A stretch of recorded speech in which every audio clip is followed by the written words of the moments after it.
Okay, YouTube, we're back on the truck again. Had some interruptions from the last few videos. Thought I was getting my momentum going, and I was, but we, as I explained in my last video, had some interruptions. Did Street Rod Nationals, lawnmower trouble, and even though I said I was going to film the repair of the lawnmower, decided not to. But as you can see, the whole inside of the bed is scuffed down with 80 grit, and we're going to spray some bed liner today. We're going to attempt to anyway. Now, this finish on this, of course, the bed is looking pretty good compared to what it was. Now, does it look good enough to paint? No, but I'm not going to paint it. I'm going to spray it with bed liner, which is supposed to cover up lots of imperfections. And by imperfections, I don't mean nothing major. I'm talking like stuff like this that I would fix if I was painting it. See that low spot there? I did spray it down with quite a few coats of Evercoat Feather Fill, as you saw me do in my last videos of this truck, which fills most of the scratches pretty good. As you know, a lot of body filler was used to make this bed look decent, and I beat out the dents that I could, but this bed panel here was warped bad. A lot of body filler there. Hopefully that won't crack out over time, but that's what we had to do to make this bed look decent. We'll see, and we'll deal with it if anything happens. It seems to be pretty tough and durable. Even this Evercoat Feather Fill primer, which has hardener, it's pretty durable. And if the finish would stay looking good, it would look just as good as bed liner, because it's kind of tough because of the hardener. When I was up in here working doing sanding, I had a few metal tools in my hands. I would drop them, and it didn't seem to really affect the finish. Didn't really scratch it or chip it or anything like that. But what we got here, we got Pour 15 Power Liner Kit. I bought this a long time ago. You get 4 cans of the liner. You get 1 can of hardener. So I'm guessing I got to mix this into 4 different separate parts. Put 1/4 of this can in each one of these. You get a spray gun. Let me get my tripod so I can use both hands. Like I was saying, we get a spray gun with this, and it comes disassembled, of course. You also get 2 pairs of leather gloves with the kit. And the spray gun, you don't get a fitting for a regulator, which I use this regulator right here on all my spray guns. You can adjust it right here at the gun. I like it. I found a fitting that goes into what they provide you. They provide this fitting and all this. And this right here, I believe, screws into there. And I'm just going to snug it down with some channel locks.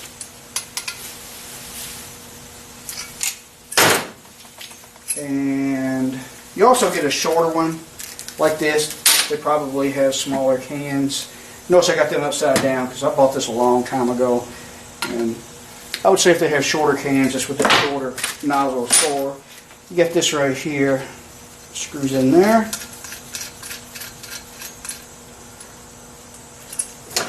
I would grab me a wrench, but I'm too lazy to go get it, so I'm just going to snug this nut down with some channel locks. Not like I'm going to use this thing every day. I guess I could clean it out and reuse it for something else. Not sure what. In case I got to do some touch-up, or maybe I don't have enough. So, got this. And here's how the regulator works.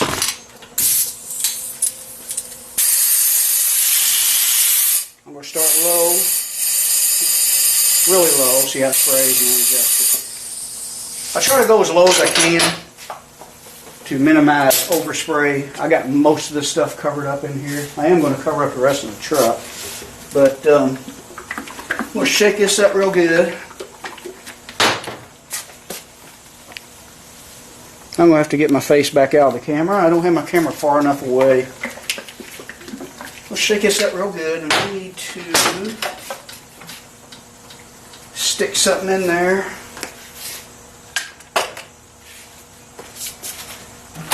Pop that lid off.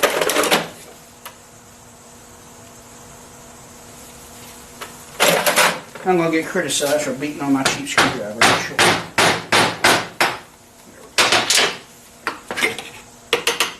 Of course, it went down in there.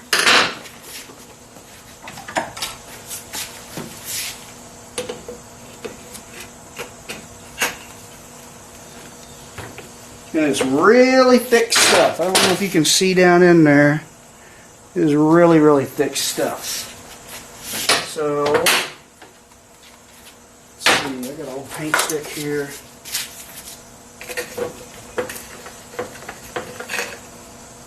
Pretty darn thick. I guess it'll spray okay.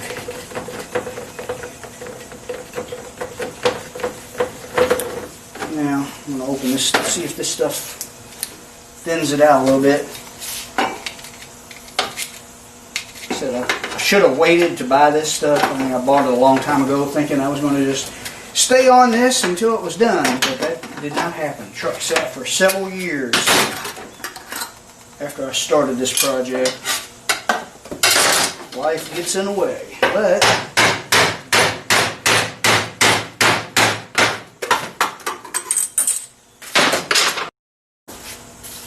okay, we have 28 ounces of hardener. We got to divide that into 4. 7 times 4 is 28. So we need 7 ounces per can.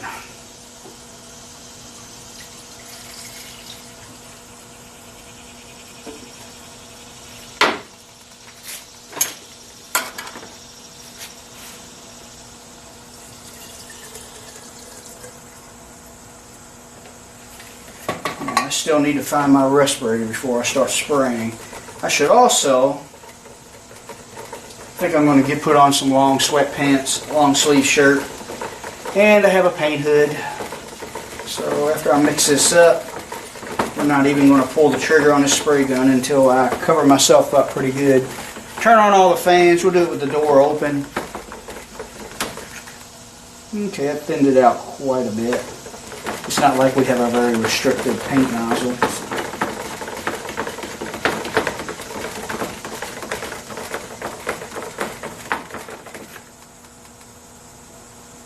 Alright. This stuff here, since it has a hardener, and I looked up some videos on spraying this stuff.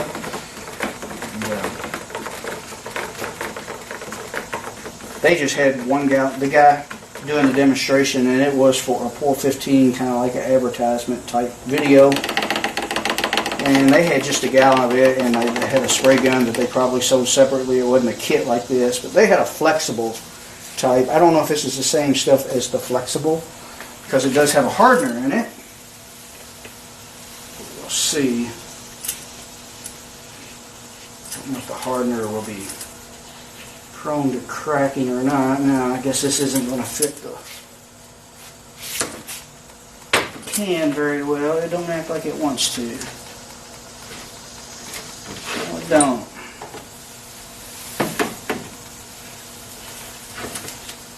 I don't like that at all. It's the deal.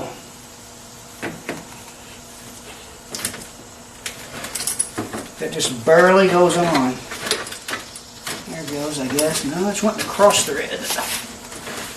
Not good.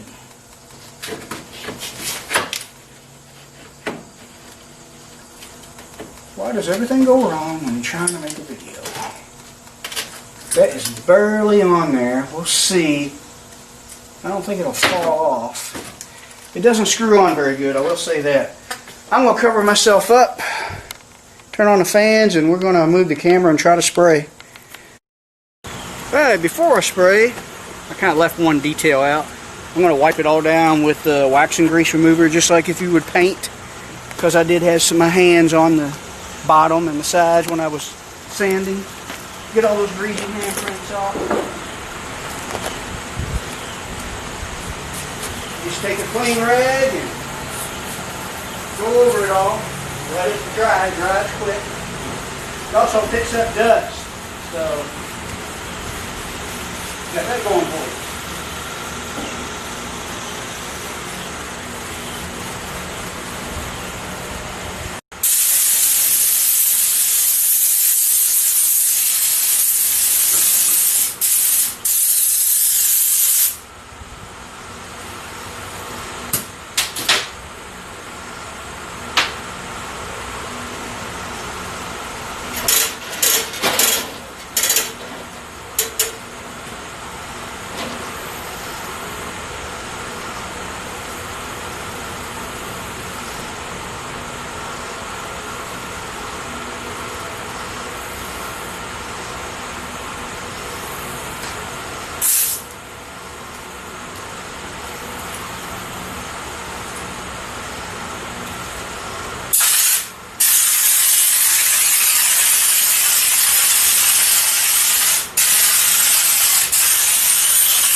All right, I think I like the way it turned out.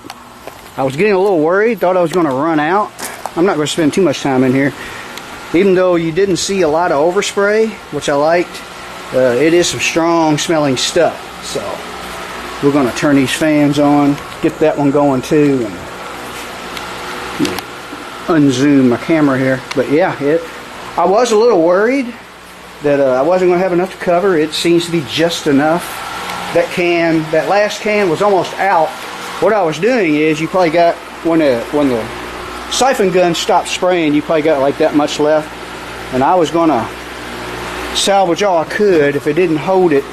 So maybe I could save that for other stuff. Now that the hardener's in it, even if I put the lid on it, it'll probably harden if I don't use it soon, which I don't really have a need to. Thing is, I'm going to need to buy some more to do the inside of the tailgate, but we can order that later. We'll try to clean that gun out, save it for that.